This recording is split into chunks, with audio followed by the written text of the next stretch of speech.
بسم الله الرحمن الرحيم. In the name of Allah.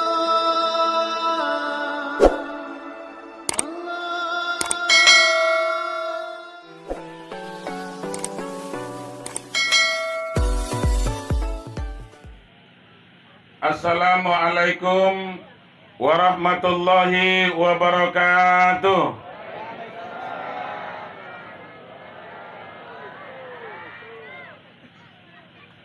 Bismillahirrahmanirrahim. Inna hamdalillah, salatan wa salaman ala rasulillah. Allahumma salli ala Sayyidina Muhammad wa ala ali Sayyidina Muhammad.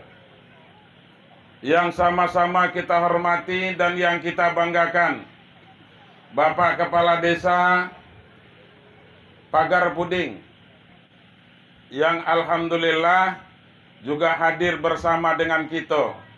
Karena beliau ko orang dusun kolah, ndak hadir pula, kelewatan pula. Kemudian yang sama-sama kita hormati Bapak Kepala Dusun dan seluruh Bapak RT yang hadir pada malam ini, yang tidak bisa saya sebutkan satu persatu.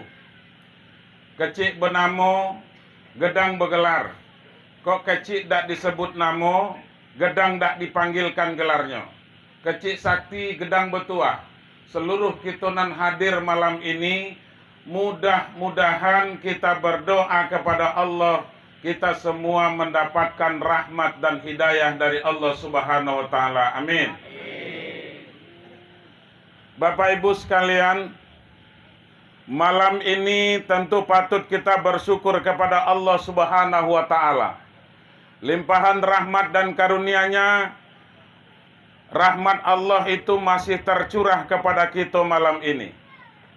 Mulai dari rumah masing-masing, kita dengan niat yang ikhlas, kemudian dengan tekad bersama, kita hadir ke sini dengan melangkahkan kaki, mengayunkan tangan. Duduk kita disiapkan panitia, kemudian minum disiapkan oleh panitia, snack juga disiapkan oleh panitia. Nah Bapak Ibu sekalian, malam ini sampai ke giliran saya untuk memberikan tausiah. Ndak do lama-lama, sebentar be. Karena apa? Karena saya nak ke Jambi habis ini. Bapak Ibu sekalian yang berbahagia, oleh karena itu tentunya Allah masih sayang dengan kita. Allah tidak biarkan kita, Allah tidak membiarkan kita bagaimana supaya kita tetap tidak hidup layak, Bapak Ibu sekalian yang berbahagia. Dan inilah yang patut kita bersyukur kepada Allah, yang patut kita berterima kasih kepada Allah Subhanahu wa Ta'ala, bahwa Allah tidak pernah menyia-nyiakan siapa yang sudah diciptakannya, Bapak Ibu. Kemudian selawat dan salam mari pula sama-sama kita kirimkan kepada junjungan Nabi besar kita Muhammad sallallahu alaihi wasallam. Alhamdulillah, malam ini yang kesekian kalinya di tahun 1444 Hijriah ini kita mendengarkan, mengikuti, menghadiri perayaan Maulid Nabi besar Muhammad sallallahu alaihi wasallam itu. Saya yakin dan percaya Bapak Ibu sekalian, bahwa kehadiran kita di sini tidak hanya sekedar untuk mendengarkan tausiah dari penceramah, tidak hanya sekedar untuk melihat siapa penceramahnya, Bapak Ibu sekalian. Kalau nak lihat, kalau nak nengok umpamanya penceramahnya, lah biasunian lah serinian saya masuk ke Pagar Puding kok Pak, baik ke daerah dalam maupun yang di luar, sehingga rasanya lah besarap pula muka saya kok kamu tengok. Bukan hanya melihat orang yang mengucapkan, tetapi tentu yang perlu kita lihat adalah apa yang diucapkan oleh orang yang mengucapkan itu. Bapak Ibu sekalian yang berbahagia, nah itu makanya kehadiran kita ke siko tentulah bahwa kita akan menunjukkan kepada Allah Subhanahu wa Ta'ala Apa yang harus kita tunjukkan Bapak Ibu sekalian yang berbahagia? Yang harus kita tunjukkan kepada Allah, bahwa saya yang mengaku beriman kepada Engkau ya Allah, bahwa saya yang mengaku beriman kepada Nabi Muhammad sallallahu alaihi wasallam, bahwa saya yang mengaku beragama Islam, maka malam ko ya Allah, saya hadir di sini memuliakan kelahiran junjunganmu ya Allah, kekasihmu ya Allah, sehingga harapan kami nanti, seluruh kami yang hadir ini, mudah-mudahan termasuk kepada golongan umat Nabi Muhammad sallallahu alaihi wasallam. Amin. Itulah sesungguhnya tujuan inti kita, Pak. Hadir pada malam hari yang berbahagia ini.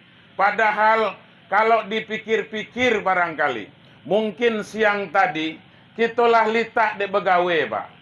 Baik yang ke kebun maupun yang ke Manolah umpamanya, maupun yang ke pasar Teluk Singkawang tadi umpamanya. Bapak Ibu sekalian yang berbahagia, sebenarnya malam ini, apalagi jam segiko, adalah waktu istirahat bagi kita. Tetapi Bapak Ibu sekalian, itu semua kita korbankan karena apa? Karena rasa cinta kepada Nabi Muhammad SAW. Terpanggil hati kita, Pak. Tergerak hati kita untuk hadir ke sini. Kenapa? Karena dorongan bahwasanya nanti saya akan berusaha bagaimana supaya menjadi umat Nabi Muhammad itu. Padahal Bapak Ibu sekalian, saya yakin ini sudah yang kesekian kalinya di tahun ini kita melaksanakan Maulid Nabi, betul? Mulai dari masjid besar kita umpamanya, masjid sudah selesai, kemudian disambut dengan musola-musola.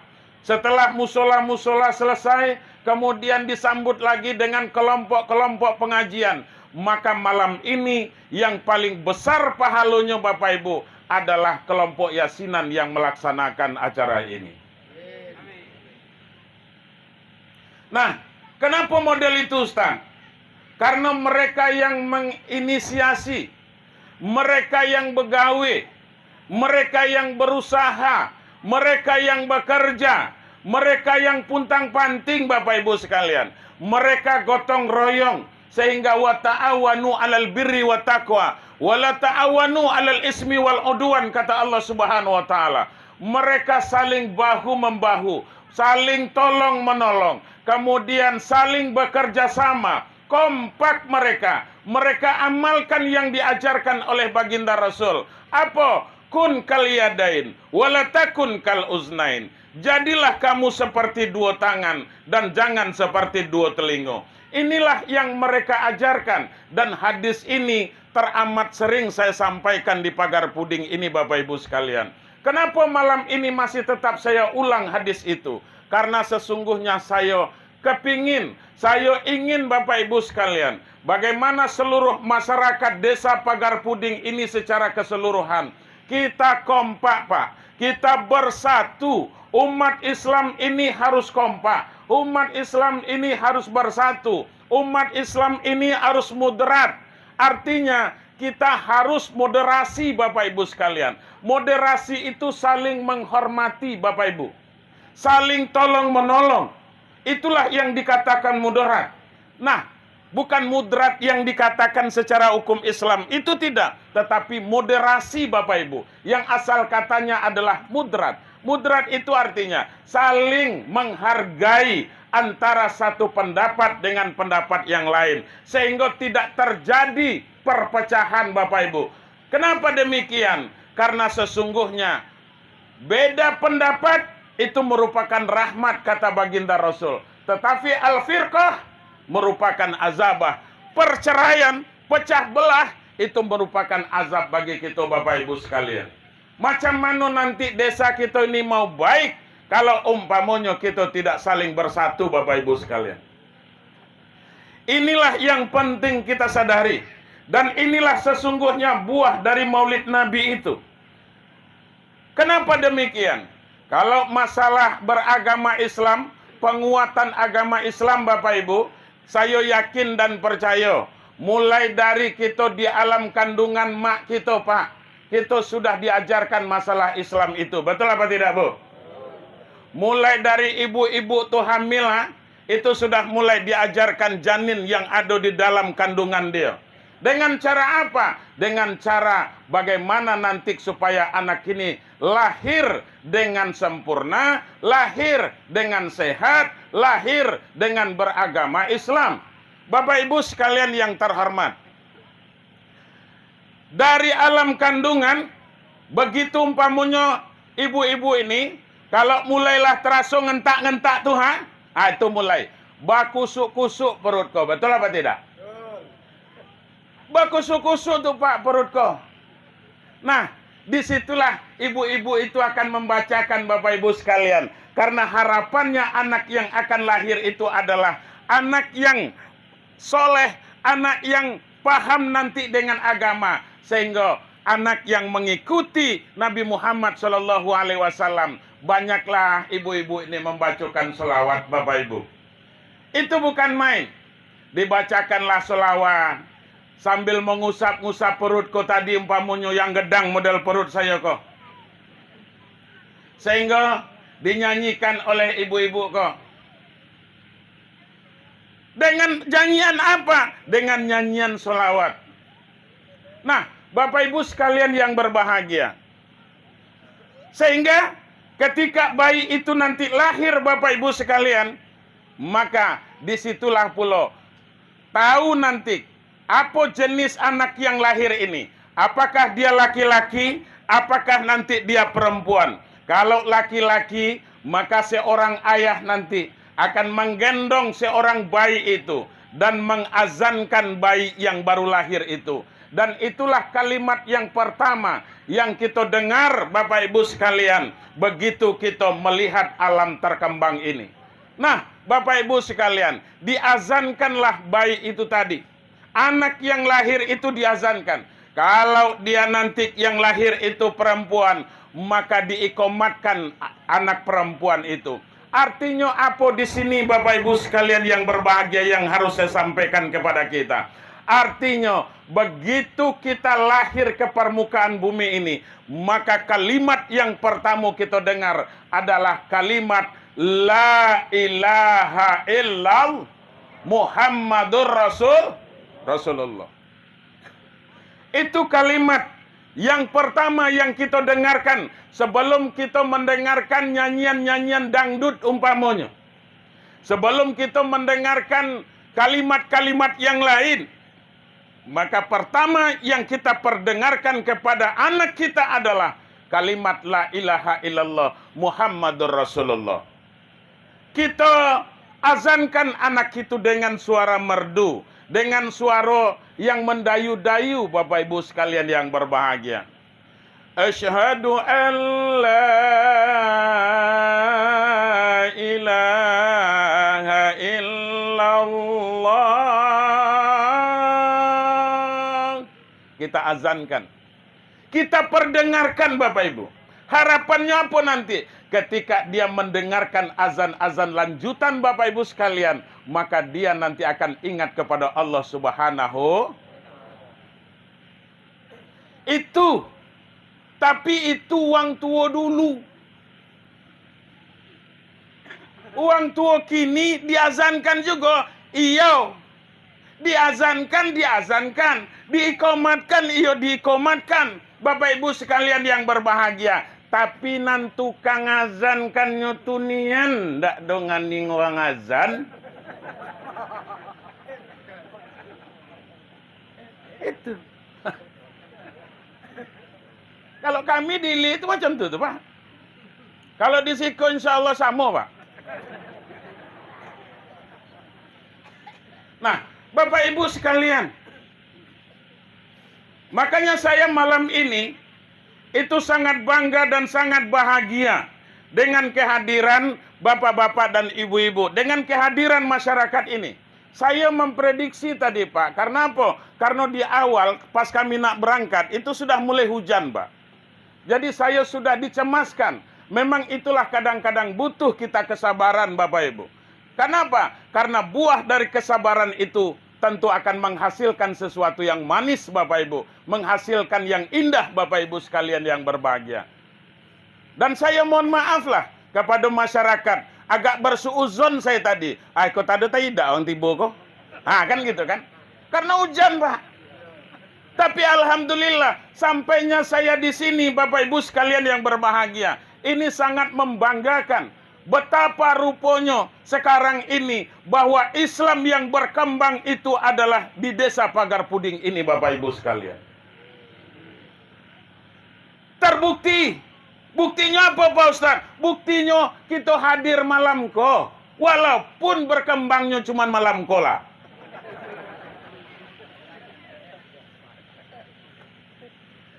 Nah, ini yang patut saya bersyukur juga kepada Allah Subhanahu wa Ta'ala.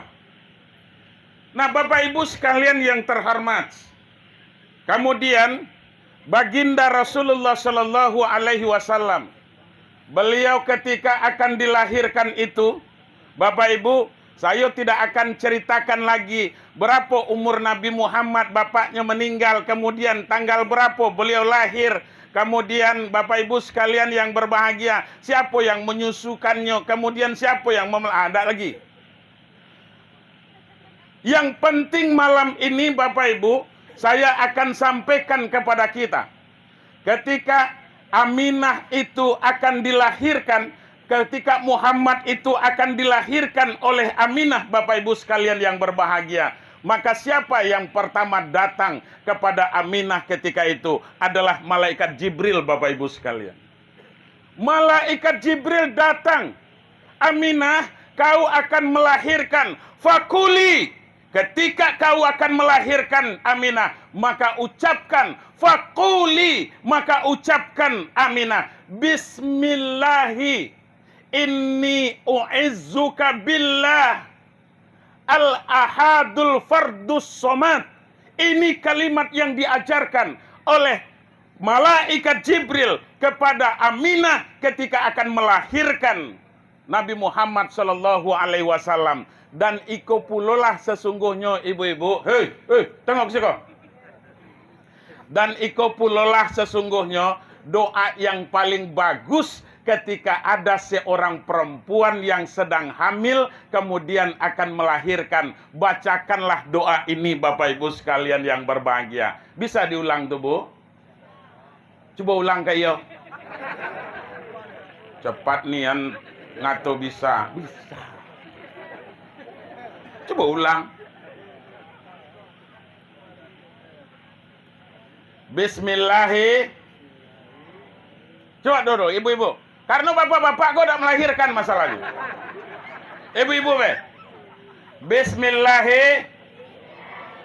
Inni u'izzuka billah al-ahadu fardus somad. Apa ketika Aminah akan melahirkan diajarkan oleh Jibril, Bapak Ibu sekalian, Aminah, kalau nanti kau akan melahirkan anak, maka ucapkan ini. Apa itu? Bismillahi, sebut nama Allah. Bismillahi, dengan menyebut nama Allah.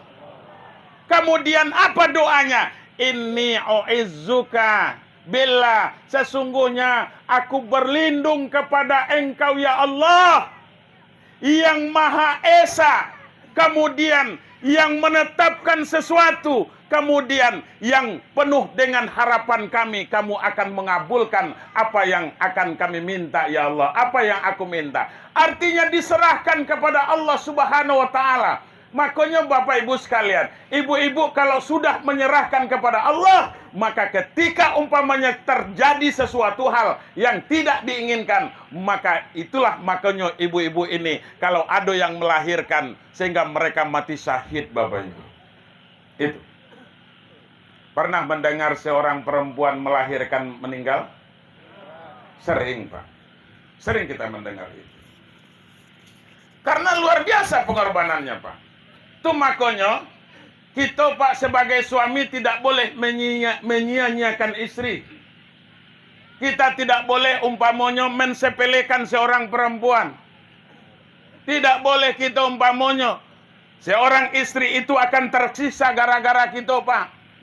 Itu makanya kita diwajibkan oleh Allah Subhanahu wa taala dengan kalimat ku anfusakum wa ahlikum nara. Jaga diri kamu, jaga keluarga kamu. Bapak Ibu sekalian yang berbahagia, bagaimana supaya nanti mereka tidak salah dalam berjalan, mereka tidak sesat di tengah jalan, mereka nanti harus sampai ke ujung, Bapak Ibu. Dengan cara apa? Dengan cara suaminya tentu harus membimbing, suaminya harus melihat, dan suaminya tentu harus bertanggung jawab terhadap istri itu. Iko kadang-kadang tidak, Pak. Selalu saya sampaikan, kadang-kadang bini salah dikit umpamonyo, bukan main berselepehannya mulut kita, Pak, keluar kalimatnya. Betul apa tidak? Kau kola tua, kau dah hidup. Muat macam kau dak tukang kau, dah bengaknya lah, dah sekubunya lah. Ngapa sampai orang kubu, Pak? Kalau marah jangan sampai macam tu. Iya, Bu. Kalau tahu bengak, kenapa mau dulu, ya, Bu? Iya, saya bela lah ibu kok. Tapi kadang-kadang macam tu pula, Bu. Lah jelas salah dikasih tahu dan tak juga berubah. Iko kok tak boleh, esok jangan lagi macam tu. Sudah itu besok berulang pula. Sudah itu berulang pula juga dengan permasalahan yang sama. Bini apa nama itu? Bini bingal namanya itu. Tahu bingal? Nah, Bapak Ibu. Nah, ini. Jadi, ketika Nabi Muhammad itu akan dilahirkan, diajari, Pak. Yang mengajari siapa? Langsung Jibril, Bapak Ibu sekalian yang berbahagia. Kalau kita, bukan Jibril yang datang, tapi Israel. Kalau Jibril yang datang enak nian tuh, Pak. Iko yang datang tuh siapa? Israel.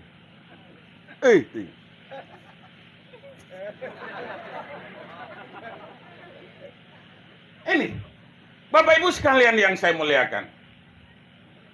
Nah, jadi Rasul lahir.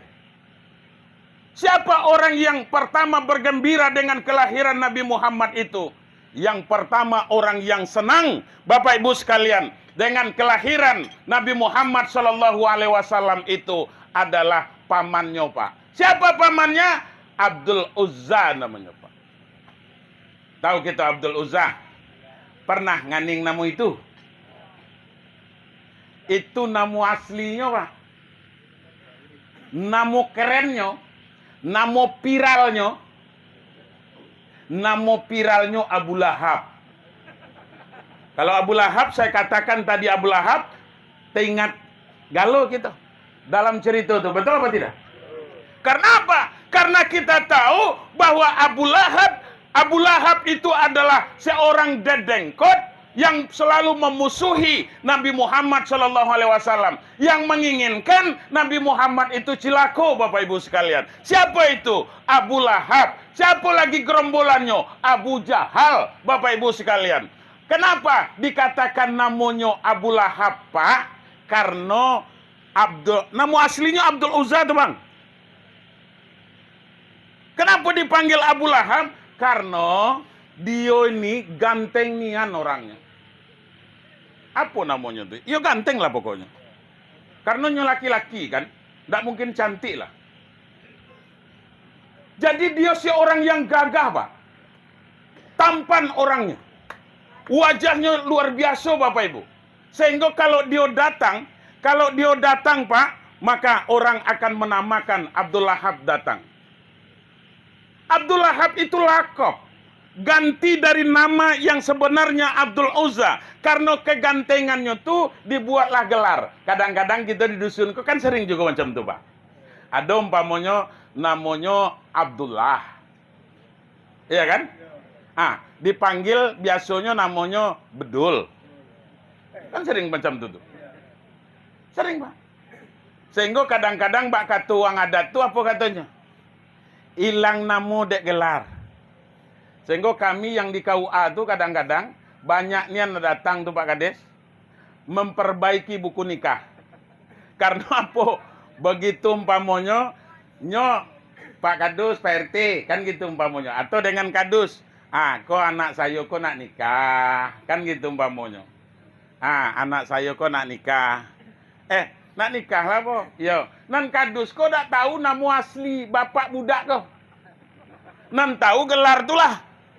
Sehingga dibuatlah, dilaporkanlah dengan Pak Kades. Diketiklah model N oleh Pak Kades gelar kok tadi. Rupanya namanya bukan itu. Sehingga datang pula ke kantor KUA. Bahasanya buku nikah salah, tak sama dengan kakak, tak sama dengan KTP. Manolah nak sama. Karena gelar tu tadi, nama viral kalau istilah kini tu. Yang viralnya apa?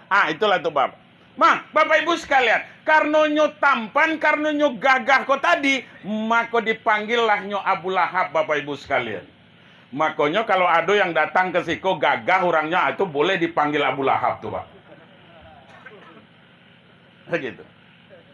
Nah, Bapak Ibu sekalian, macam mana senangnya Abu Lahab dengan kelahiran Nabi Muhammad itu? Bapak Ibu, ini selalu saya sampaikan di dalam ceramah saya Maulid Nabi. Untuk periode sekarang ini selalu saya sampaikan. Kenapa demikian? Karenalah mulai nampak Pak di daerah-daerah lain, itu sudah mulai berkurang semangat manusia itu. Semangat umat Islam itu Bapak Ibu sekalian, itu sudah mulai berkurang untuk memperingati Maulidun Nabi Muhammad SAW itu. Gitu alhamdulillah kalau di dusun kok masih alhamdulillah Pak. Tapi kalau sudah sampai kepada daerah-daerah di Tebo ini umpamanya yang gengge katanya Pak. Maka kadang-kadang Maulid Nabi tak seberapa orangnya Pak. Tapi cobalah pengajian Kliwonan atau pengajian Selapanan. Itu bukan main, hadir itu segalanya Pak. Beribu Pak dan hadir. Tiba giliran di Maulid Nabi, hadirlah lagi umpamanya 40-50 orang Pak. Model itu. Jadi lebih diutamakan pengajian lain daripada Maulid Nabi ini Bapak Ibu sekalian yang berbahagia. Padahal Abu Lahab yang orangnya mati kafir, yang orangnya sudah bisa dipastikan masuk neraka, karena sudah dijamin oleh Allah akan masuk neraka, karena ada di dalam Al-Quran satu surah yang dikatakan surah Abu Lahab kok Pak. Tabat yada abi. Hafal galau kita Bapak Ibu sekalian yang berbahagia. Itu Bapak Ibu bukan main. Beliau ini adalah musuh bebuyutan ketika Nabi Muhammad sudah dewasa. Jadi ketika lahir ini Bapak Ibu, maka Abu Lahab kok punya seorang budak Pak. Seorang hamba sahaya. Budak itu bukan seperti sekarang umpamanya pembantu rumah tangga, tidak. Tapi budak Pak, seorang hamba sahaya yang bisa diperjualbelikan. Kalau sudah budak itu, saya umpamanya seorang yang mempunyai budak, maka saya bisa memperjualbelikan manusia karena dia statusnya budak Pak. Karena statusnya hamba sahaya. Tetapi ketika dia sudah merdeka, maka sudah sama selepel dengan orang-orang yang biasanya Bapak Ibu sekalian. Maka Abu Lahab itu punya seorang budak yang namanya Suaibah Bapak Ibu sekalian yang berbahagia. Suaibah ini budaknya Abu Lahab. Apa kata Abu Lahab kepada Suaibah? Suaibah, kau kesiko dulu. Apa tuan? Kata Suaibah, itu adik ipar saya nak melahirkan. Karena Aminah itu adik iparnya Pak. Abu Lahab itu abang sebapak dengan Abdullah itu Pak. Mereka seayah Bapak Ibu sekalian. Makanya adik ipar saya nak melahirkan. Kau tengok-tengok itu Suaibah. Kalau dia sudah melahirkan nanti lapor dengan saya. Lalu apa? Bapak Ibu, siap tuan. Saya akan laksanakan perintah itu. Kemudian Suaibah melihat, memantau Bapak Ibu. Pas ketika tanggal 12 Rabiul Awal Nabi Muhammad akan dilahirkan itu Bapak Ibu sekalian. Maka lahirlah Muhammad dengan selamat. Kemudian besoknya Bapak Ibu sekalian, maka Suaibah melapor dengan Abu Lahab ketika itu. Wahai Tuan Abu Lahab, yo, sesungguhnya anak keponakanmu sudah lahir. Sudah lahir ya? Iya. Yang lahir itu apa? Jantan apa betina? Itu sekali ditanya Abu Lahab, Pak. Karena apa? Karena ketika yang lahir itu nanti seorang perempuan, maka sudah bisa dipastikan akan dikubur hidup-hidup. Karena zaman itu zaman jahiliyah. Model itu nian tuh, Bu. Kalau sekiranya yang lahir itu batino, dikuburkan hidup-hidup. Model itu nian dulu batino.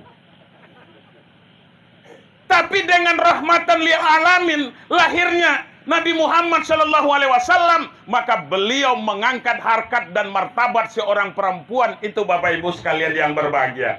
Makanya ketika ada seorang sahabat bertanya, "Ya Rasulullah, kepada siapa saya harus berbuat baik ya Rasul?" Ibumu. Tentu ibu itu adalah seorang perempuan. Sudah itu siapa lagi ya Rasul? Ibumu.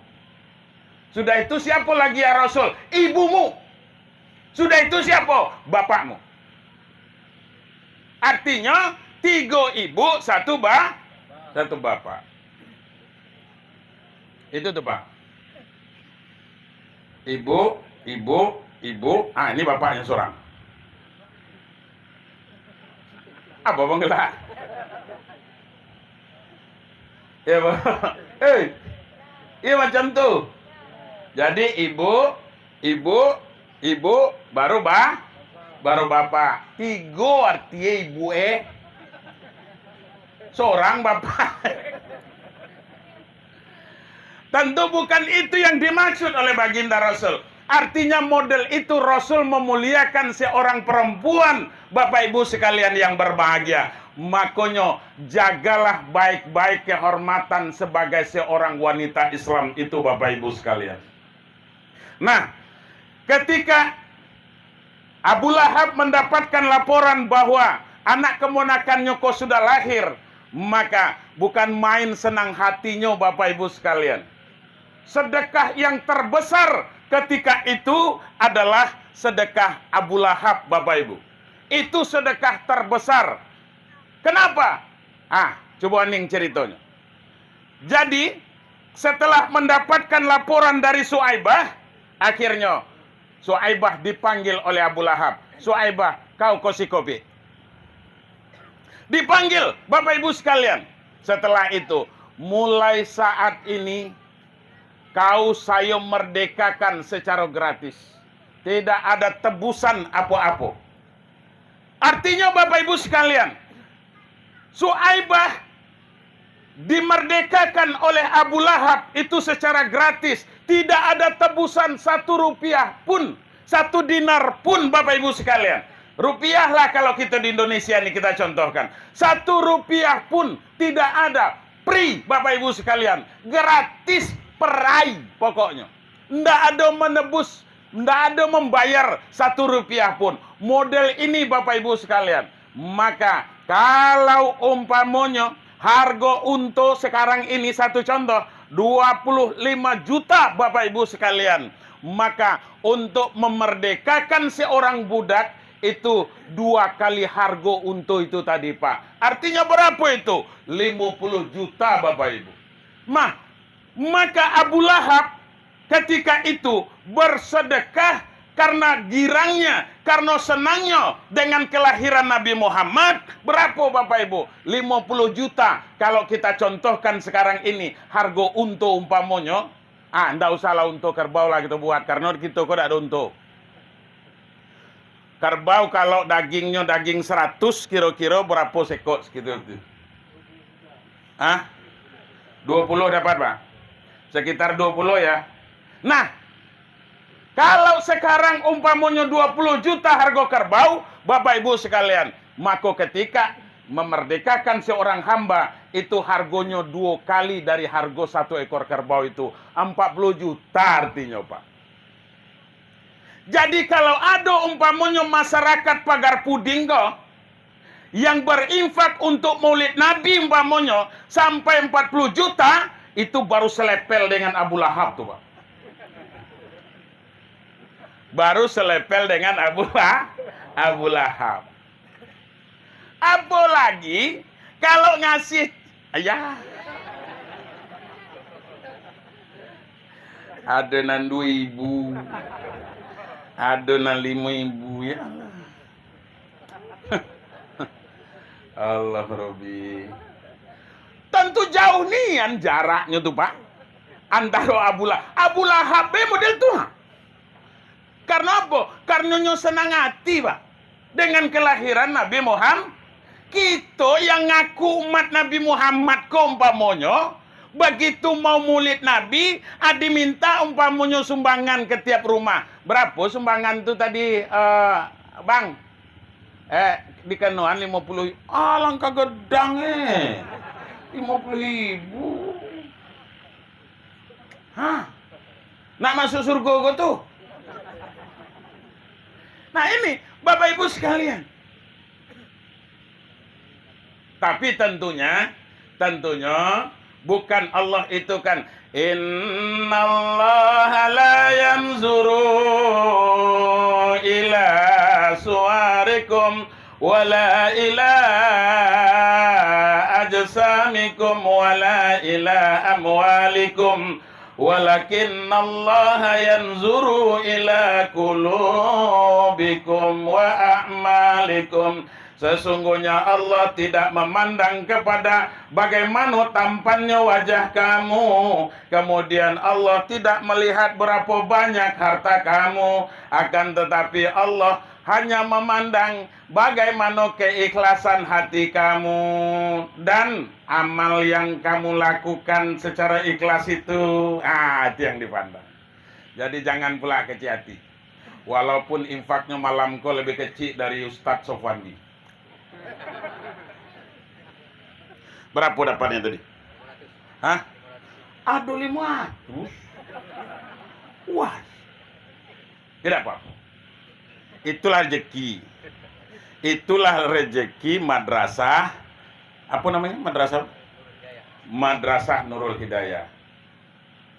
Tidak perlu banyak, yang penting berkah. Betul Bu? Iya. Tapi kalau kurang payah gue panitia tuh.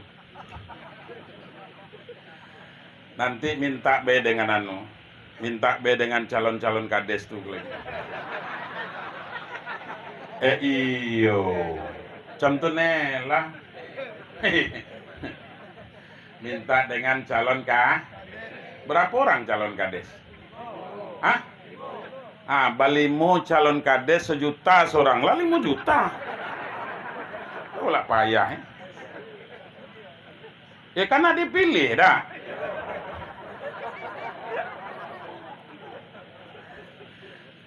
Mungkin kalau ada calon kades malamku saya kan tak tahu nih.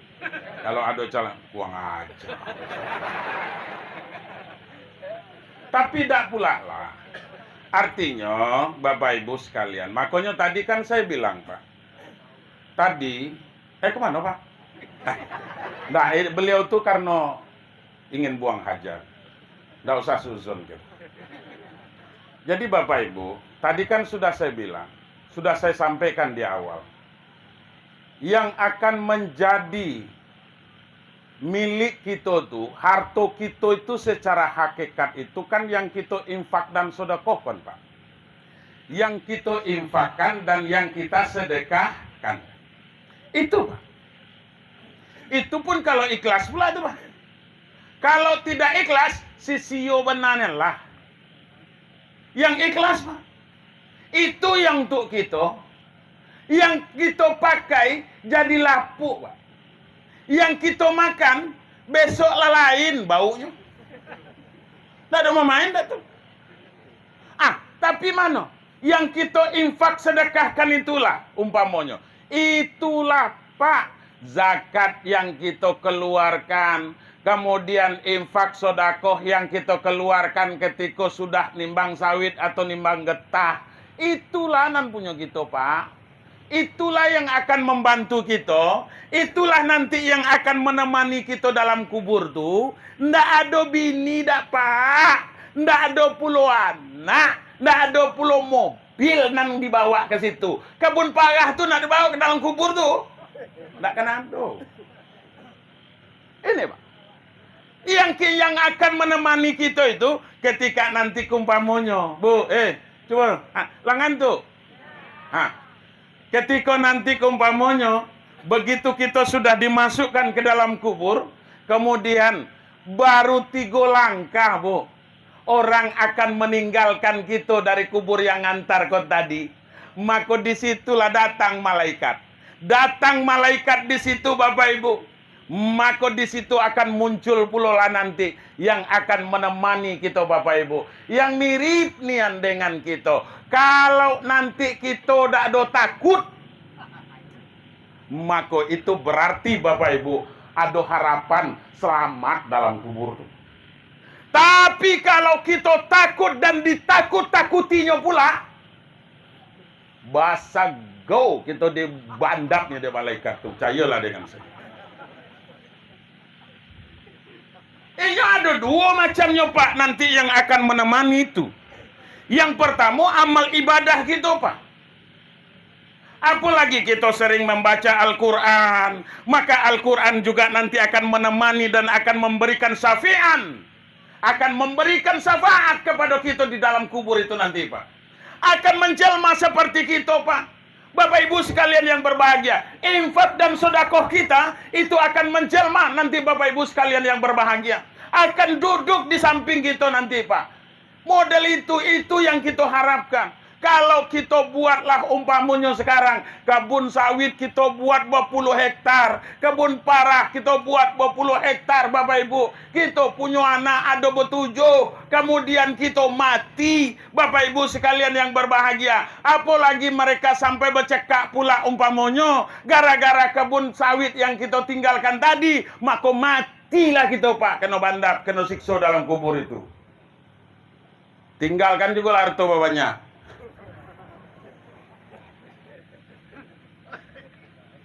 Ayo, Pak. Nggak ada banyak yang berani membicarakan harta warisan kok, Pak. Kalau dalam ceramah takut orang marah. Kalau saya enggak. Saya nak marah. Setiap saya ceramah di pagar pudinggo, saya kasih tahu tuh. Kalau umpamonyo ada nanti singgung, ada sakit hati, nungkan datang jangan lagi diundang. Kalau aku kata macam itu dulu, jangan lagi diundang, tapi undang kok. Iya. Nah, Bapak Ibu sekalian yang berbahagia, macam itu. Jadi ini nanti luar biasa, Pak.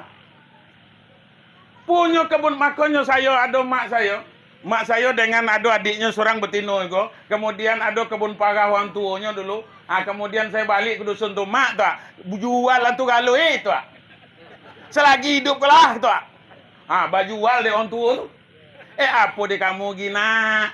Kami kalau nak punya harta tukang pula kami berusaha tu. Ini, Pak. Kita kan sekarang berfikirnya apa, Pak? Bukan seperti para ulama dulu, bukan seperti para nabi dulu. Kalau nabi-nabi dulu, ulama-ulama dulu, apa, Pak? Yang inyo katakan kepada anaknya, kepada generasinya, mata buduna mim ba'dina. Mata buduna mim ba'di. Nak, kalau saya mati nanti, nak, siapa yang akan kamu sembah, nak? Kalau akulah dah ada. Kalau kini orang berfikirnya kan bukan itu, Pak. Mata kuluna mim ba'di. Siapa apa nanti yang kau sungkah, nak, kalau saya mati? Tahu sungkah? Apa yang akan kau makan nanti, nak, kalau saya mati? Gitu. Itu, Bapak Ibu. Makanya kita sekarang ini membuat kebun itu puntang panting likang pukang, Pak. Buat kebun sehingganya datang waktu panggilan sholat pun umpamanya ndak tiba lagi. Hayya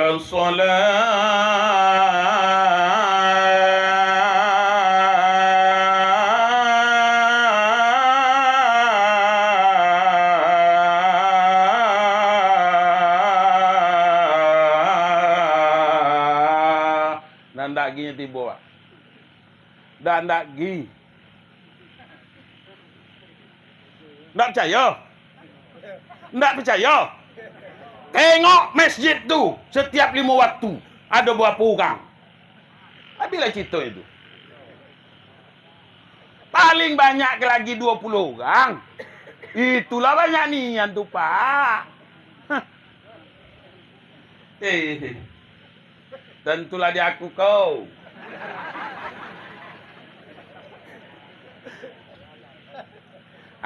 Ini Bapak Ibu sekalian. Oh, kami kan tidak, Ustaz. Kami karena kelitaan, akhirnya kami sembahyang di rumah lah. Nggak apa-apa. Yang penting sembahyang. Dan perlu saya ingatkan gitu, Pak. Bu, yang perlu saya ingatkan, hendaknya ketika orang azan, kita ingat sholat apa yang harus dilaksanakan itu. Itu yang penting. Nak sembahyang nak idaknya urusan kitulah. Tapi kita ndaknya tahu. Jangan kelagi umpamanya orang lah azan asar, bakatogo lagi azan zuhur. Kok mulai pikun tuh, Pak. Dan itu dosa besar itu, Pak. Ingat, dosa besar, Pak. Itu. Lah ini yang uangnya Bilal apa kok? Kan gitu, Mbak Mun. Lah jam segitu baru nak sembahyang zuhur teh. Padahal orang lah asar. Inyo tuh dak sembahyang. Tuh nang iyo Nah, iya Bu. Kan iyo juga katanya. Ingatkan nanti bapak-bapak tuh ya Bu. Ingatkan. Bang. Subuh, Bang. Jam tuh, jagoan lelo. Jangan marah bini, jagoan bini, Pak. Kok kadang-kadang, kita suku burida. Jangan ngatur macam. Nah, Bapak Ibu sekalian yang berbahagia. Jadi, apalagi umpamanya. Putus hubungan silaturahmi gara-gara harta warisan, Pak. Gara-gara harta pusako. Putus hubungan silaturahmi. Putus hubungan silaturahmi antara meman dengan ponakan.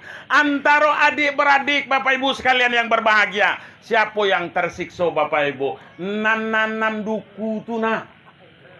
Itu maka duku dan tak berbuah gitu.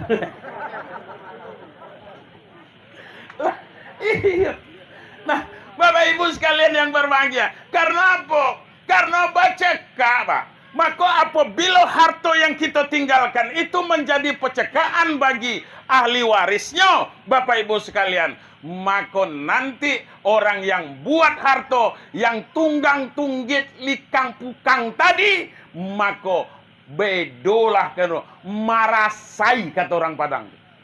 Marasai kena bandap dalam kubur tuh, Bapak Ibu sekalian yang berbahagia. Tanggunglah dikit lagi.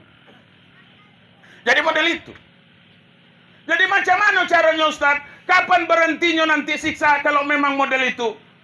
Maka berhentinya apabila mereka yang ahli waris itu duduk bersama, Pak. Duduk bersama kemudian dibagikan dengan secara baik. Bapak Ibu sekalian, dibagikan secara paroidnya, Bapak Ibu. Barulah nanti muncul keikhlasan. Lezakari mislu hazil unsayain. Bagi anak laki-laki itu bagiannya seperti 2 bagian perempuan. Kalau ada surang laki-laki, ada surang betino. Dua itulah umpamanya sepasang ku anak umpamanya. Macam mana cara baginya, Ustaz? Maka bagi 3 dulu seluruh harta tu. 2 bagiannya kasih ke anak jantan, kemudian sebagian kasih ke anak betino. Kalau nanti umpamanya inyo ada 5 orang nak jantan tu, maka nanti harta itu akan dibagi. Berapa pula anak betino? Katakanlah 5 jantan, 5 betino. Maka harta itu dibagi 15 dulu, Pak. Bagi 15, 10-nya untuk anak jantan, kemudian yang 5-nya untuk anak betino. Gitu caranya, Pak. Paham, Pak? Ajarkan nanti kepada anak. Itu maksud saya. Tapi kalau nanti umpamanya kau tentu dah kehe nama kuasa. Kan gitu, Pak. Saya kok anak jantan tentu dari kau kok. Jangan Allah teh. Lagi teh pula tu. Kau kalau ndak goha, ambilah di tepi payu tu ha teh. Getahnya ni lah parah tu dah do keluar lagi. Ah tu nak bagi tu. Ka dulur betino Nan dulur betino ko yalah teh. Makanlah ikan kali. Nah, akhirnya macam mana, Pak? Kalau sudah seperti ini, Bapak Ibu sekalian yang berbahagia, maka muncul ketidakridhaan. Apabila muncul ketidakridhaan, Bapak Ibu sekalian, maka siapa yang berakibat? Yang mengambil, yang menguasainya nanti akan merupakan dosa besar. Kemudian yang membuat artoko tadi leko kena bandaplah de malaikat dalam kubur. Ya. Apa benda benar iki? Kunci sekok tulah. Lagi lah kena gigit anu pula. Tak bisa masuk ke rumah ke sudah. Nah, Bapak Ibu sekalian. Jam berapa, Bang? Hah? Jam 10 ya? Kurang. Lagi terus kah? Tu yo, tu deh ya. Asal lagi minyak, asal lagi nanti umpamanya minyak untuk penggoreng apa pula salah ya. Dan takut nanti umpamanya kita nak goreng pisang tapi buat dan naik, itu berbuih namanya. Bapak Ibu sekalian, enggak usah dipikirkan itu. Nanti bingung kita. Nah, jadi Bapak Ibu sekalian yang berbahagia, kembali kita yang kepada punya kita, Pak. Yang punya kita sesungguhnya nanti adalah yang kita infak dan sodakohkan selama kita hidup di atas dunia, Bapak Ibu sekalian. Sebanyak apa kita keikhlasan berinfak dan bersodakoh. Makanya Bapak Ibu, apalagi sekarang. Maka kalau kita umpamanya sudah panen sawit, sudah nimbang, siapkanlah umpamanya. Kalaulah diterima sennya, Pak, sisihkanlah untuk yang kita infak dan sedekahkan. Itu tak ada main tak tuh Pak saya, Pak. Ndak usah banyak. Anfiqu mimma razaqnakum, kata Allah. Infak dan sedekahkan apa yang telah aku berikan rezeki kepada kamu. Makanya di situ bukan sebahagian, Pak. Walaupun diartikan umpamanya oleh penterjemah, maka infakkanlah, sedekahkanlah sebahagian dari rezeki yang telah Allah berikan kepada kamu. Kalau sebagian itu berarti kan separuh tuh, Bang. Tapi dia bukan itu pemahamannya, Pak. Bukan separuh, tetapi bahagian. Kita nimbang sawit umpamanya minggu ko 2 ton. Sargo sawit umpamanya lah 3,5. Berapa gini? Berapa, Pak? Ada 2 juta? Enggak, maksudnya 2.000 maksud saya. 17 ya? 2.000 ya? Iya, Pak. Karena saya melihat itu yang di loading itu sudah ada yang 2.050 gitu nah. Mungkin di tingkat petani, anggaplah 200 barangkali berarti 18,5 atau 18, kan gitu lah umpamanya, Pak. Anggaplah 18. Nimbang kita 2 ton umpamanya, Pak. Berarti 3.600.000 umpamanya yang kita. Keluarlah upah panen. Katakan seperti itu. Bersihlah dengan kita 3 juta. Apa berat kita menginfakkan 10.000, Bu? Berat kita. Saya kaji pula. Boleh tambah bingung gitu. Kalau mulai dari 1 Januari, ingat, Pak. Mulai 1 Januari, saya tidak sebutkan tahunnya. Mulai dari 1 Januari, kemudian sampai kepada tanggal 30 Desember. Desember itu 31 apa 30? Anggaplah 30. Pening itu. Nah, sampai ke 30 Desember. Dari kapan itu? Dari 1 Januari. Saya ulangi, Bu. Saya ulangi. mulai 1 Januari sampai 30 Desember, kemudian kita panen sawit sehingga dikumpulkan sene dapat untuk membeli 98 gram emas, maka wajib dikeluarkan zakatnya 2,5%. Betul, Pak? Wajib hukumnya dikeluarkan zakatnya 2,5%. Kalau kita nimbang getah dari 1 Januari sampai umpamanya 30 Desember, selama 12 bulan, setahun, kemudian dikumpulkan setiap kita umpamanya nimbang, dapat sene. Kemudian dikumpulkan apabila sampai kepada 98 gram emas, maka wajib dikeluarkan zakatnya 2,5%. Dalam kitab fikih itu dah ada getah di situ, Ustaz. Nah, ada sawit. Kan tu pula tu. Maka ngaji balik. Saya itu be. Susah wan anjelaskan malam go. Ngaji pula balik. Nah, jadi Bapak Ibu sekalian, model itu caranya. Anggaplah sekarang 1 gram emas itu berapa umpamanya? Biar mudah kita ngitungnya 1 juta. 1 gram 1 juta. Berarti selama setahun, apabila kita bisa untuk mengumpulkan hasil sawit itu dan kita jual, bisa untuk membeli 98 gram emas, wajib dikeluarkan zakatnya 2,5%. Itu bukan lagi infak sedekah, Pak, tapi zakat. Kalau 1 juta 2,5% berarti 25.000. Kalilah 98, kalian dewe lah. Banyak tuh, Ustaz. Kan gitu umpamanya. Banyak tuh. Kalau lagi kukumpul, 10 juta umpamanya. Lah 250. Kan gitu. Why? Jadi macam mana supaya ringan Bapak Ibu sekalian yang berbahagia? Bagaimana supaya ringan dan tidak memunculkan kewajiban bagi kita? Setiap nimbang berapapun dapatnya, maka infak dan sedekahkan 2,5% Bapak Ibu sekalian. Jadi gitu caranya. Berapa kali kalau orang kebun sawit itu 2 kali sebulan panennya, enggak, Pak? 2 kali, Pak.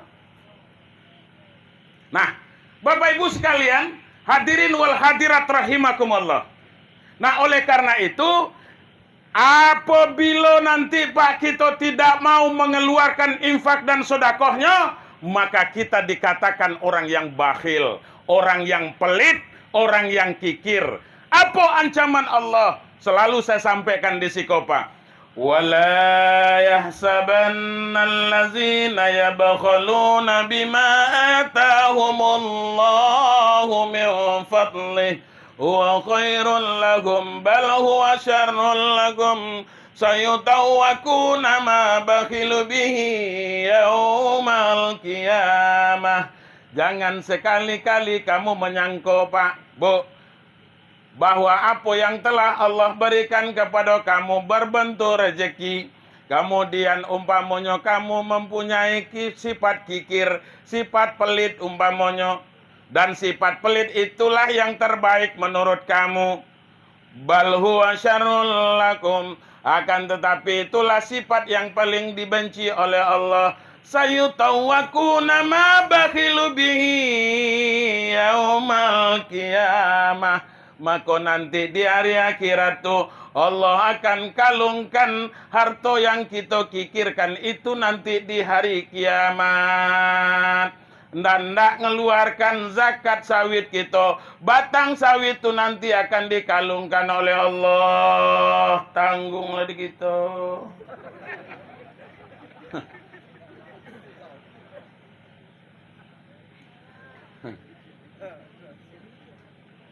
Ada gitu. Bapak Ibu sekalian. Nah, itulah ajaran yang diajarkan oleh Nabi Muhammad SAW sebagai rahmatan lil alamin itu, Bapak Ibu. Coba bayangkan. Nggak juga mau kita mencintai Nabi Muhammad itu. Nggak mau juga kita umpamanya mengamalkan yang disuruh oleh Nabi Muhammad itu.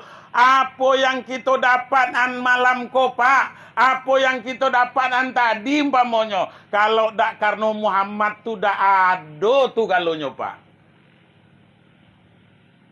Makanya kata Allah di dalam hadis qudsi itu apa Pak?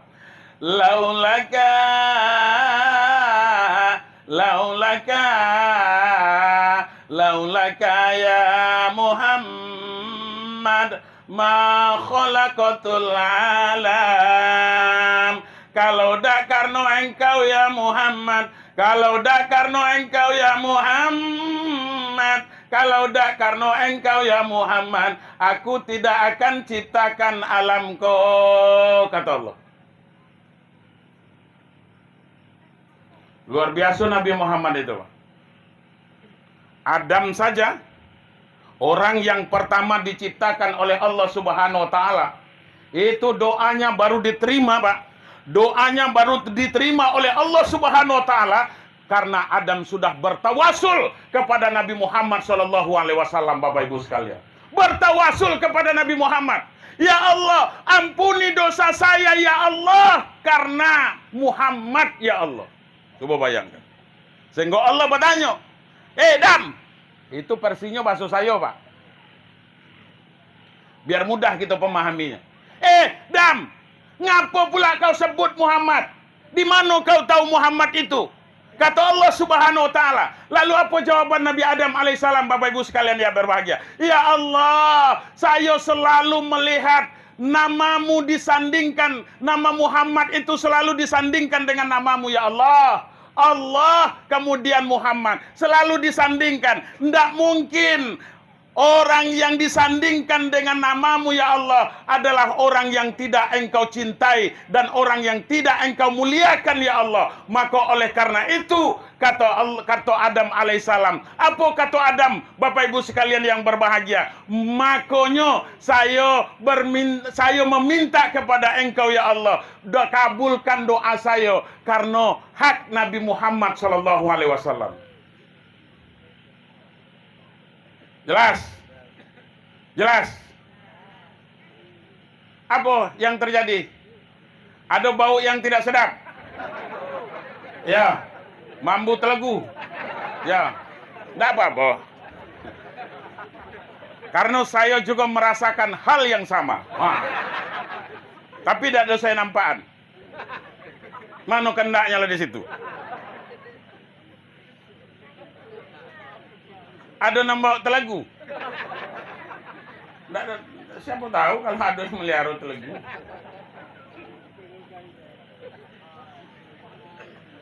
Kencangnya baunya deh ya. Itu karenanya dekat sekolah tuh. Jangan-jangan kita kolah jadi telegu kok.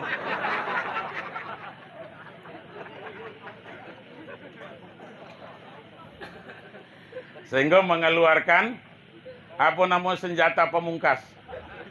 Nah, Bapak Ibu sekalian yang dimuliakan oleh Allah Subhanahu wa taala.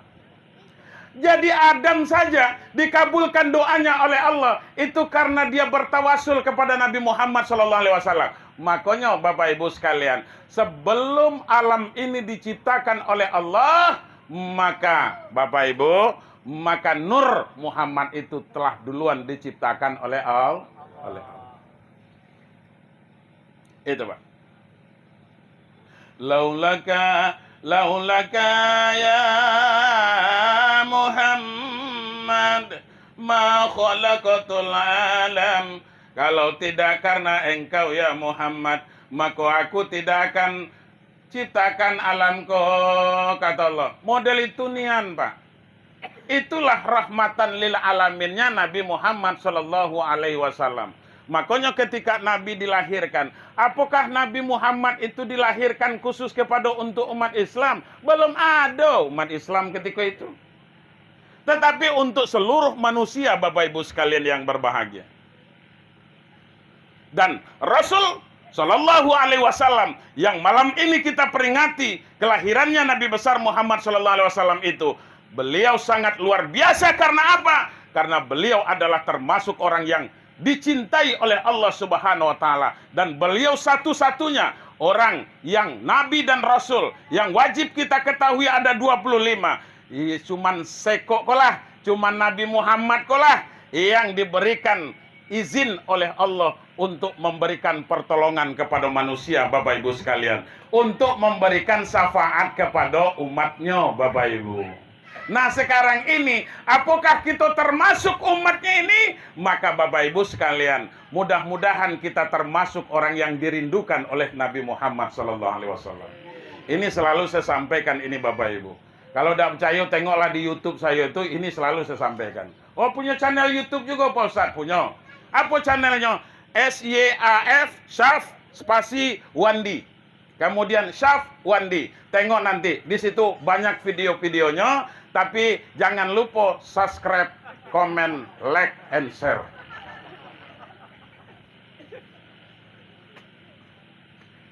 Ceramah kita malam ini, insya Allah besok akan tayang itu Bapak Ibu sekalian. Di YouTube. Nah, Bapak Ibu sekalian yang berbahagia. Harapan kita termasuk orang yang dirindukan oleh baginda Rasul. Apa kata baginda Nabi Muhammad SAW? Ketika beliau berkumpul dengan para sahabat, kata Nabi, "Ana mustaqun li ikhwani." Saya rindu nian dengan saudaraku, saudara-saudaraku. Apa kata sahabat ketika itu? "Alas nabi ikhwanak ya Rasulullah." Apakah bukan kami ini yang merupakan saudaramu ya Rasul? Kenapa engkau rindu lagi ya Rasul? Kami sudah ada di tengah-tengahmu Muhammad. Ngapa lagi nak rindu dengan kami kau? Apa bukan kami kau yang merupakan saudaramu? Maka apa kata Nabi? Bal antum ashabi. Kamu bukan saudara yang aku rindukan, bukan saudaraku yang aku rindukan, tapi kamu adalah sahabat-sahabatku, kata baginda Rasul. Betul kamu yang berperang bersamaku, betul kamu yang sholat di belakangku, kata Rasulullah. Betul kamu yang hidup bersamaku, dan kamu yang mengamalkan apa yang aku perintahkan. Kemudian kamu cinta kepadaku, kata Nabi Muhammad.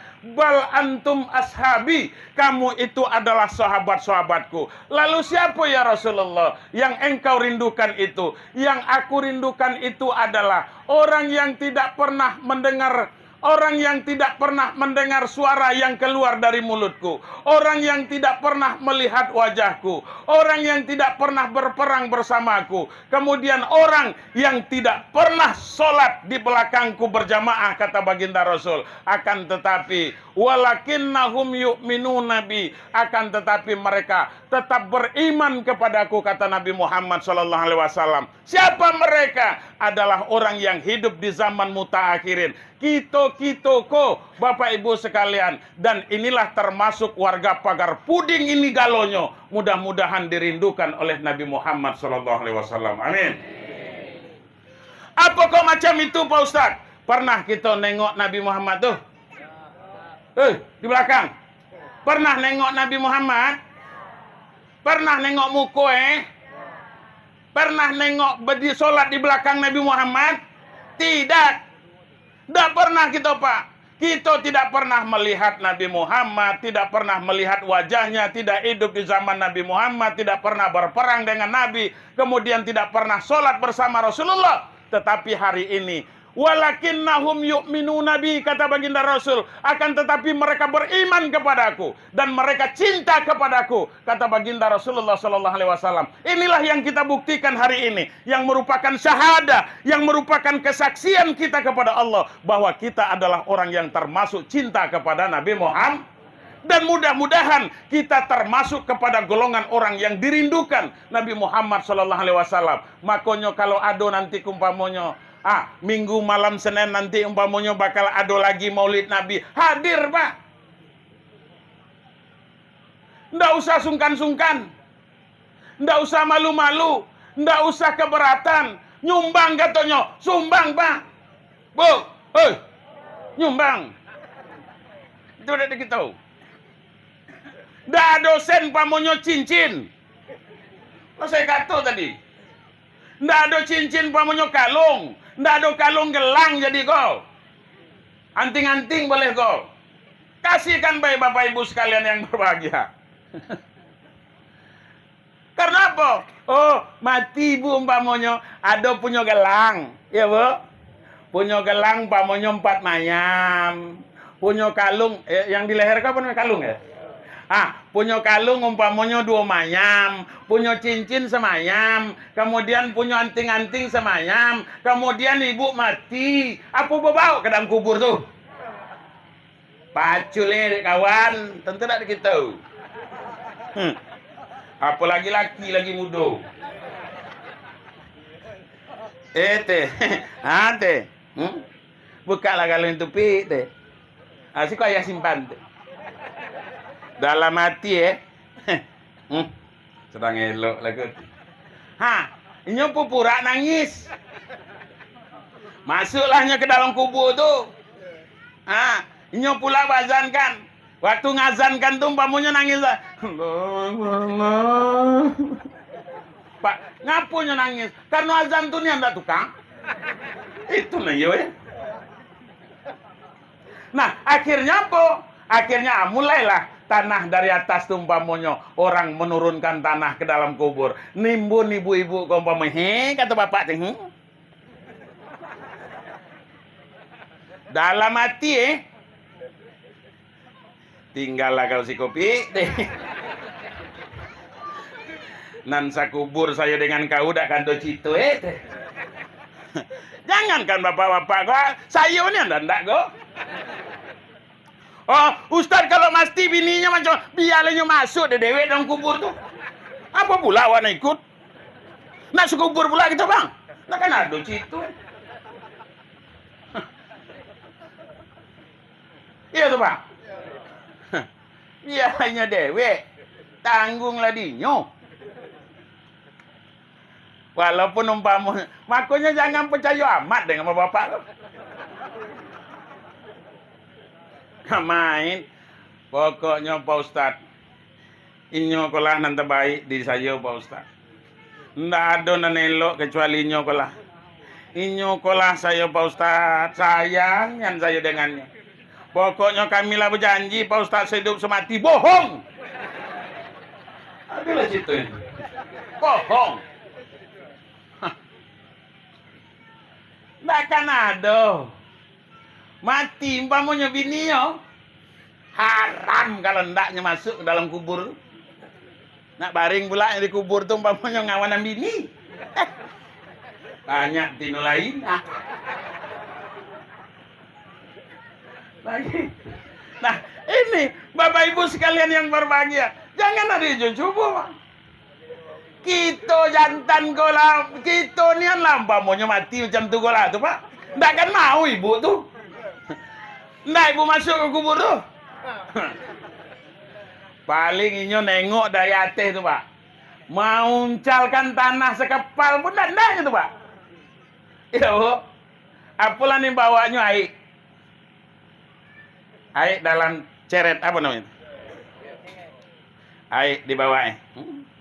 Sudah lagi umpamanya siamlah teh, kau dikan teh. Dan ndak gelas semayang dulu teh. Itu Pak. Nah, baik Bapak Ibu sekalian yang berbahagia.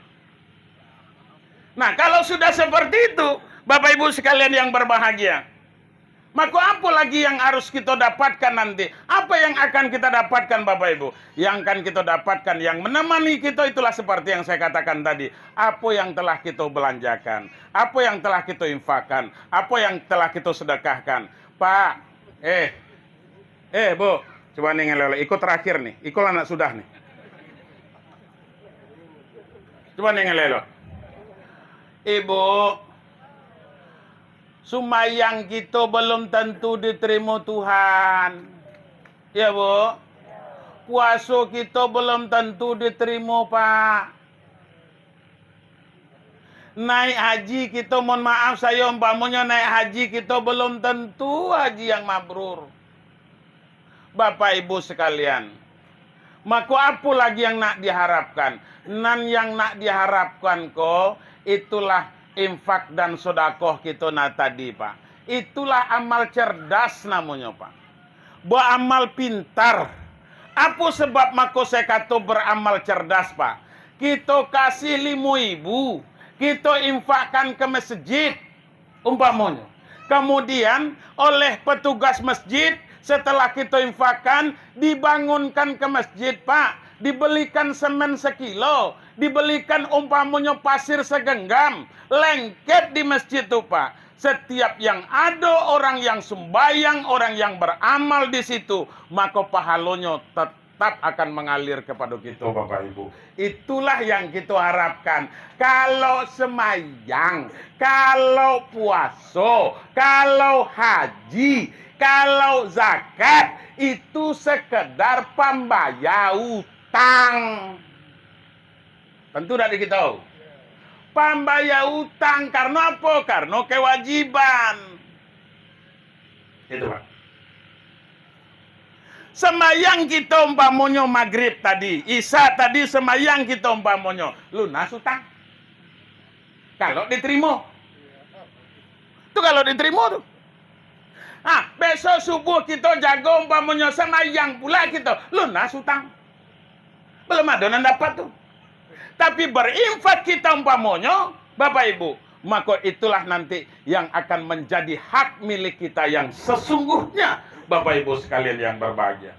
Maka saya selalu di mana-mana saya sampaikan, berinfak dan bersedekahlah kita ke rumah ibadah, ke tempat-tempat ibadah, terutama masjid atau surau atau langgar atau musola, Bapak Ibu sekalian. Selagi ada masjid itu, selagi ada surau itu, selagi ada umpamanya musola itu, maka kalau ada orang yang baca Fatihah baik di situ, Bapak Ibu, maka pahalanya tetap akan mengalir kepada kita. Ya, Bu. Iza mata ibnu Adam in qata'a amaluhu illa min salasin. Apabila anak cucu Adam telah mati, maka terputus sekalian amalnya illa min salasin, kecuali 3 yang tinggal. Apa yang pertama, Bapak Ibu? Yang pertama adalah sedekahun jariyah. Itulah infak sedekah kita tadi yang selalu mengalir nanti. Kalau semayang dak kan ada lagi, kalau puasa dak kan ada lagi, kalau haji dak kan ada lagi, kalau zakat dak perlu ada. Ngapo? Karena lah mati. Cuman nak semayang, lah mati. Oh, lah dimasukkan ke kubur tuh. Sudah itu dah esok datang lagi semayang subuh. Pak imamnya lari di mana? Imamnya lagi, jangan ke jamaah. Teh, tiba pula ngesikut. Ini Bapak Ibu. Jadi sedekahun jariyah. Yang kedua apa? Yang kedua yang tinggal ilmu yang tafa'u bih, ilmu yang diajarkan. Ilmu yang kita ajarkan ke anak-anak, ilmu yang kita ajarkan kepada orang, kemudian orang ngamalkan umpamanya, maka itulah nanti yang diharapkan. Setiap ada orang ngamalkan, diamalkan, Bapak Ibu sekalian, maka itulah nanti yang akan selalu menjadi amal ibadah yang akan membantu, Bapak Ibu. Makanya guru-guru madrasah kurang-kurang honor, ikhlaskan baiklah. Iya. Mudah-mudahan jadi ilmu yang tafa'u bi. Itulah modal paling indah. Bojakat lah indah. Kan gitu, infak sedekah lah indah. Paling indahnya ngajar alif jadi golah. Kalau alif ko bungkuk ko di bawahnya. Kan gitu umpamanya. Kalau wow ko macam ko teh. Jangan kau tiru model wow ko teh.